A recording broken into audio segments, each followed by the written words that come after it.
New London, Texas, was a busy place. This was in the 1930s. Oil had been found just beneath the soil. Suddenly, the small town became rich. People flocked there from all across America. They dreamed of finding work in the oil fields. They hoped to strike it rich themselves. The town grew larger almost overnight. New homes and businesses seemed to pop up everywhere. Everyone felt a thrill of hope. With its newfound wealth, New London could afford fine things. The town leaders decided to build a new school. It was going to be the most modern school for miles. The building cost $1 million. This was an enormous sum of money in those days. The school was constructed with strong steel beams. It had thick, solid concrete walls as well. Parents swelled with pride looking at it. Their children would receive a wonderful education there. But this grand, new schoolhouse held a hidden feature. It was built directly on top of an active oil field. Deep under the school grounds lay rich deposits of oil. Valuable natural gas was also present there. This was not uncommon in East Texas back then. Many structures were built near or over oil deposits. People didn't fully understand the risks involved. The land was prized because of the oil it held. So, they built their proud new school right there. The school board was always looking for ways to save money. Heating the large, sprawling school building was expensive. They discovered a method to reduce heating costs significantly. The school tapped into a pipeline from a local oil company. This pipe carried unprocessed natural gas, called wet gas. This gas was a byproduct of oil extraction. It was available to the school almost for free. This decision seemed very practical at the time. It would save the school district precious funds. The wet gas the school used had a critical flaw. It possessed no discernible smell whatsoever. Usually, a strong odor is added to natural gas. This is done so people can detect leaks easily. But the gas used by the school was raw. It was completely untreated and therefore odorless. If this gas escaped, no one would realize it. It was an unseen, silent menace lurking nearby. The school relied on this gas every single day. Deep beneath the main school building, the gas pipe lay. It seemed like an ordinary, sturdy pipe. But pipes can develop problems over time. Perhaps this particular pipe was slightly faulty, or maybe a connection was not perfectly sealed. Slowly, silently, gas began to escape from the pipe. It seeped into the dark, empty spaces under the school. No one could see the leaking gas. No one could smell the deadly fumes. The danger grew steadily, day by day. The school building had been designed with a crawl space. This hollow space was located beneath the main structure. It was about 2 feet high, a narrow gap. This crawl space extended the entire length of the building. The leaking natural gas slowly filled this confined area. It became like a hidden underground lake of explosive fuel. Week after week, the concentration of gas increased. Students and teachers walked on the floors above. They were completely unaware of the peril below. Their normal school routines continued as always. For many weeks, perhaps even for several months, the gas collected. It mixed thoroughly with the air in the crawl space. This created a highly volatile and explosive mixture. The school day was drawing to a close on March 18, 1937. Children were restless, eager to go home. Many were thinking about after-school plans. They had no idea of the terrible danger.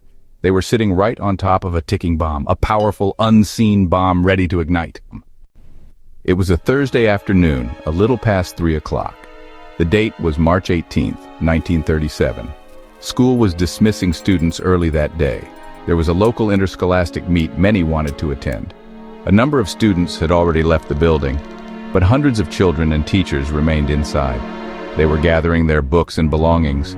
Some students were in the manual training shop. This workshop was located within the main school building. It was filled with tools and equipment. Then, at precisely 3:17 p.m., something awful happened, a single spark. That was all it took. No one knows for certain what created that fatal spark. Perhaps it came from an electric sander in the shop, or maybe someone flipped a light switch. Whatever the source, the tiny spark was enough. It instantly ignited the massive cloud of natural gas, the gas that had silently filled the crawl space, the gas that nobody knew was even there. The world for New London changed in that moment. The explosion was unbelievably powerful and destructive. People heard the deafening blast for miles around. The large school building seemed to lift into the air. Then it violently slammed back down and collapsed. Heavy concrete walls crumbled as if made of paper. The strong roof caved in with a terrible crash.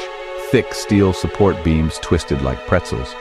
Where a proud school had stood, now lay only ruins. A choking cloud of dust and smoke filled the sky. Screams and cries pierced the sudden, shocked silence. The scene was one of utter devastation and horror. Children were trapped beneath tons of heavy debris. So many innocent children were hurt, or worse, most of the victims were young students. They were generally between 10 and 14 years old. Their ordinary school day had ended in a nightmare. In one terrible, earth-shattering instant, hundreds of lives were lost. The town's greatest source of pride became its deepest sorrow. The official death toll would reach approximately 295 souls. Most of them were beloved children. Parents and townspeople heard the thunderous explosion. They saw the terrifying column of smoke rising high. They raced towards the school grounds in panic. Fathers and mothers clawed through the rubble with bare hands. They were desperate to find their sons and daughters. Oilfield workers brought their heavy machinery to help. Doctors and nurses rushed in from neighboring towns. The rescue effort was frantic, chaotic, and heartbreaking. Every person worked tirelessly, hoping for miracles. But too many hopes were met with sorrow. News of the terrible disaster spread rapidly across the country. The entire nation was stunned and horrified by the event. People could hardly believe what had happened. Such a new, modern school filled with children. Telegrams expressing sympathy and offering help poured in. Reporters hurried to New London, Texas. They shared the tragic story with the waiting world. For a time, New London was in the national spotlight. But soon, other headlines took over the front pages. For many outside the town, the memory began to fade. Yet this tragedy could not be simply forgotten. Its lessons were too important, too painful. Investigators soon determined the cause of the blast. The odorless natural gas was the silent killer. Because of the New London school disaster, a new law was made. The Texas legislature acted quickly to ensure safety. They mandated that an odorant be added to all natural gas. This chemical, called mercaptan, has a very distinct smell. It smells like rotten eggs, making leaks easy to notice. This law has saved countless lives since then. The New London school was eventually rebuilt. A new, safer school building rose on the same site. But the terrible pain never truly left the small town. A cenotaph, a solemn granite monument, was erected. It stands near the school, engraved with many names. The names of all the children and adults who died. The community of New London would always remember. They would never forget March 18, 1937, a day of unimaginable loss and profound grief.